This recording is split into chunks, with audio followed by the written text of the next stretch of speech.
Students, welcome back to the chemistry class. Let's continue with the same chapter 2, that is chemical changes and reactions. We will start the new topic, that is energy changes in chemical reactions. Students, every substance has a fixed amount of stored energy in it, which is in the form of the potential energy. And during the chemical reaction, this energy is referred to as the chemical energy. Okay? In every chemical change or chemical reaction, change of energy is involved. That is, there is a difference between the chemical energies of the reactants and the chemical energy of the products. This energy can be in the form of the heat, light, sound energy, or electricity.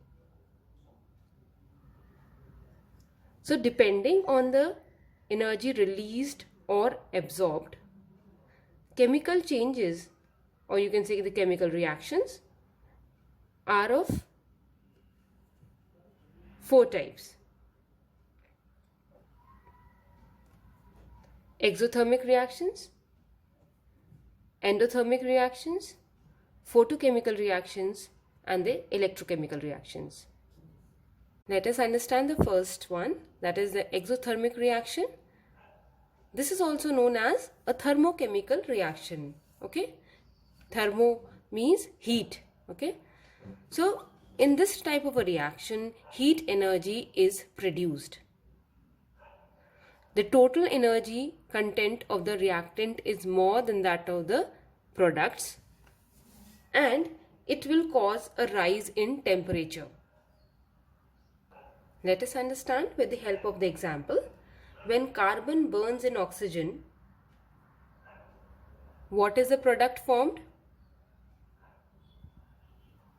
Carbon dioxide is formed and lot of heat is produced. Means this reaction is an exothermic reaction because at the end lot of heat production is taking place. Second example is when quicklime is added with the water.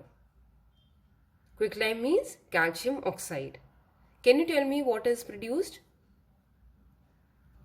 Calcium hydroxide or the slaked lime is obtained and lot of heat is produced. Hence, this is known as an exothermic reaction. When water is added to the quicklime, a lot of heat energy is produced with the formation of calcium hydroxide, which is a slaked lime. Now, because of this heat, it boils the water and lot of hissing sound will be produced. Example 3 is the formation of water. Children, formation of water is also an exothermic reaction because lot of heat is produced when hydrogen is burnt in oxygen. Okay? Then we get water and lot of heat is produced.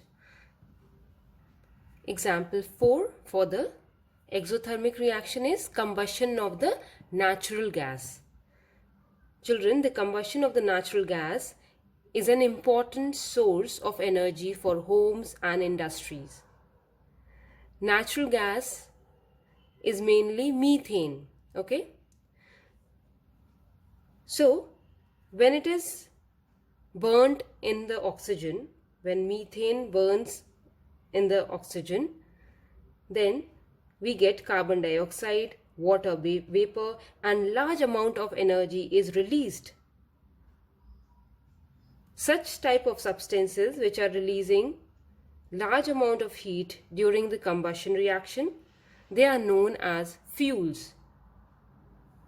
Okay? So how will you going to define fuels?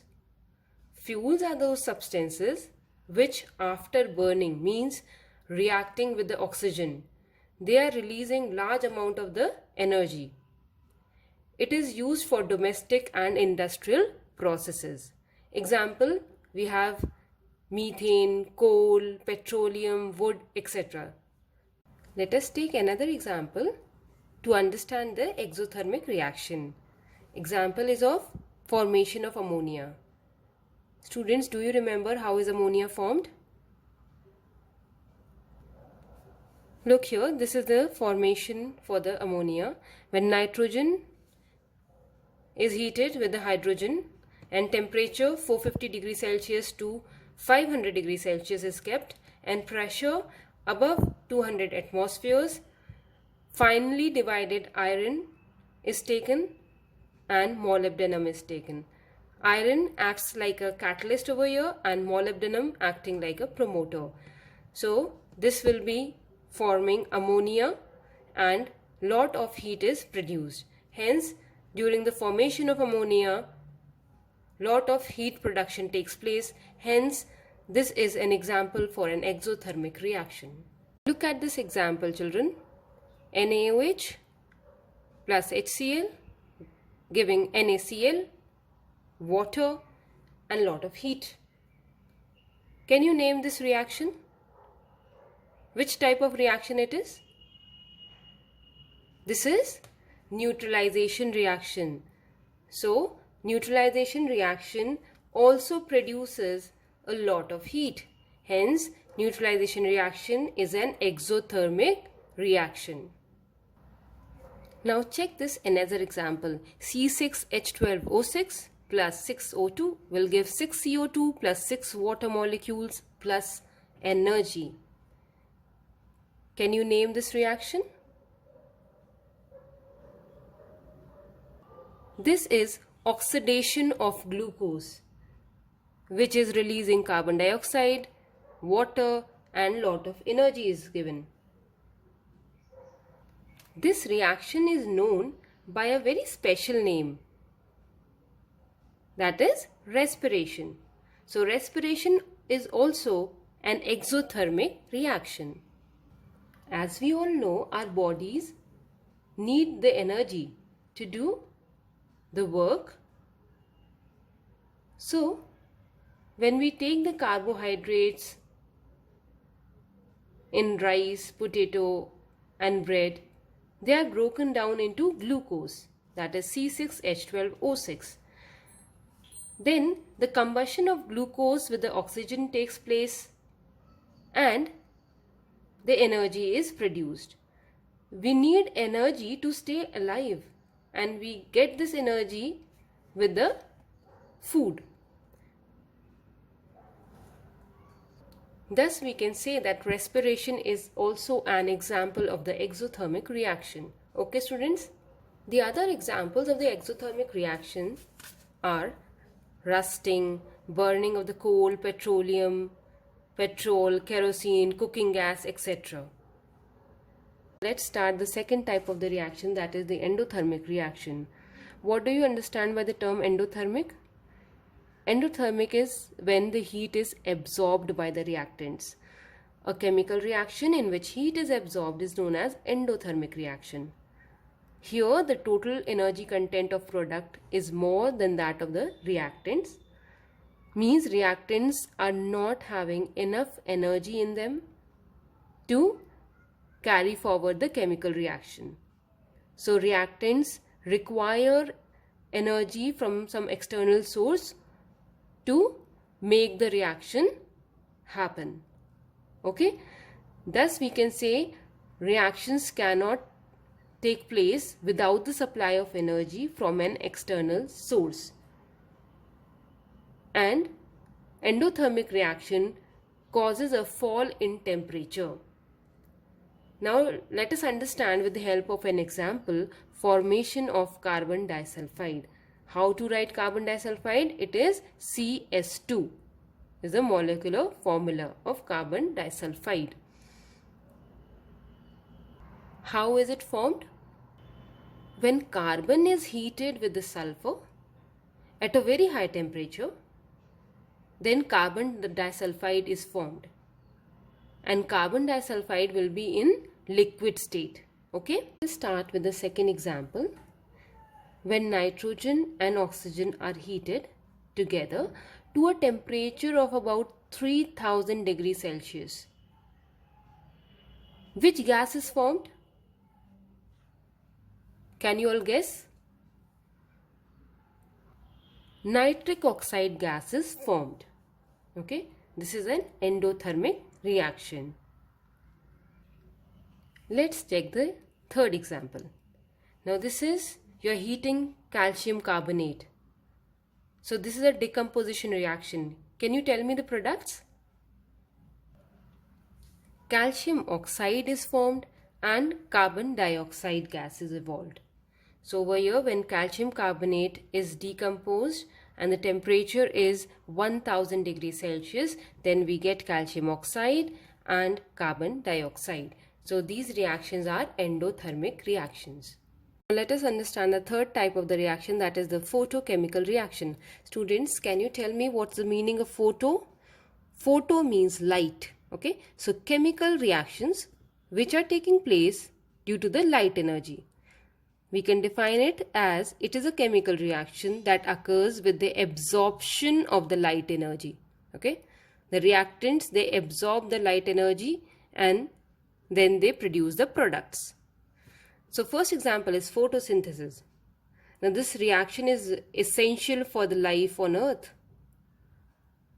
It takes place in the green leaves of the plants, which contain a pigment which is known as a chlorophyll pigment, and the leaves, they absorb the carbon dioxide and water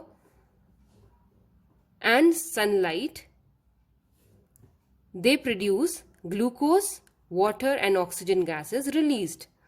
So as they are happening in the presence of the sunlight, this reaction is termed as a photochemical reaction. Next is the decomposition of silver nitrate. How to write silver nitrate? It is AgNO3. When silver nitrate absorbs the sunlight, it gets decomposed into silver, nitrogen dioxide gas and oxygen gas is released. So we can say these two reactions, photosynthesis reaction and the decomposition of the silver nitrate, they are the examples of the photochemical reaction as they are absorbing the sunlight. Okay, this is the last reaction of this chapter, electrochemical reaction. What do you understand by the term electro? Electro means electricity. So chemical reactions which require the electrical energy, those types of the chemical reaction, they are known as electrochemical reaction. We can define it as a chemical reaction that occurs with the absorption of the electrical energy. They are known as the electrochemical reactions. First example is when fused potassium chloride. What do you understand by the term fused? Fused also means molten. Okay, means potassium chloride is just melted. Okay, you are not using water in it. You just heated potassium chloride and it got melted. So that form is known as fused or the molten potassium chloride. Okay, now in that you are passing the electric current. So potassium chloride breaks into the charged particles or the charged ions, potassium ion and the chloride ion. Okay, K positive and Cl negative. Next example is acidulated water. You have used the water, okay, and in that water you have added a little amount of acid. So it has become acidulated water. Now this water, in the presence of the electric current, when you pass the electric current through it, it forms hydrogen gas and oxygen. Is it clear? When electric current is passed through the acidulated water, what is formed? Hydrogen is formed and oxygen gas is formed. So these two reactions are happening because of the electric current. So these are the examples for the electrochemical reaction. Okay students, now we have come to an end of this chapter. I hope whatever is discussed in chapter is clear to all of you. Please go through the videos again and do the assignment and let me know if you have any doubts. Thank you and have a nice day.